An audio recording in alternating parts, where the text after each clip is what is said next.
নমস্কার বন্ধুরা, কেমন আছো সবাই? আমি তো ভালো আছি। আজকে বানাবো সজনে পোস্ত। তার জন্য কেটে নিয়েছি গাজর, ক্যাপসিকাম, বেগুন ও সজনে ডাঁটা। এবার কড়াইয়ে তেল গরম করে তাতে সাদা সর্ষে ফোড়ন দিয়ে আমি গাজরটা একটু নেড়ে নিচ্ছি। এবার তাতে ক্যাপসিকাম দিয়ে দেবো। ক্যাপসিকাম দিয়ে দিলাম। এবার এটা একটু নাড়বো, তারপরে দিয়ে দেবো এবার আমি বেগুন দেওয়া হয়ে গেল। এবার সেটাকে নাড়বো, নেড়ে এবার তাতে দিয়ে দেবো আমি সজনে ডাঁটা দিয়ে দিয়েছি। এবার এটাকে কিছুক্ষণ ঢাকা দেবো, নাহলে ডাঁটাটা শক্ত হয়ে থাকবে, এবং তাতে পরিমাণ মতো লবণ ও হলুদ দিয়ে দিলাম।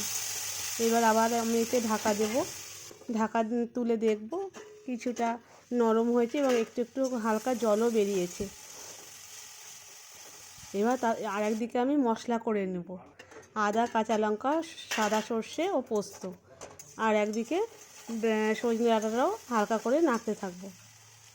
এবার দিয়ে দিলাম মশলা দিয়ে হালকাভাবে ভাজছি, এবং সেটা ভাজা হয়ে এসছে, মশলাটার জলটাও শুকিয়ে গেছে। এবার তাতে আমি হালকা একটু পরিমাণ মতো জল দিয়ে দেবো,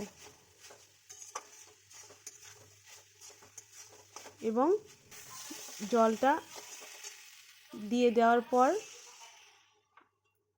ফুটে উঠলে আমি এবার ওতে দিয়ে দেবো ঢাকা তুলে। এবার তাতে আমি সামান্য একটু চিনি অ্যাড করব, আপনারা চাইলে নাও দিতে পারেন। এবং এটা প্রায় আমার হয়ে এসেছে। চাইলে আপনারা আরও শুকনো শুকনো করেও নামাতে পারেন, কিন্তু আমি এরকমই পছন্দ করি, তো এরকমই রসালো রসালোভাবেই আমি নামিয়েছি। এবং রেডি হয়ে গেল আমার সজনে পোস্ত। দেখা হবে নতুন কোনো ভিডিওতে। টাটা বন্ধুরা।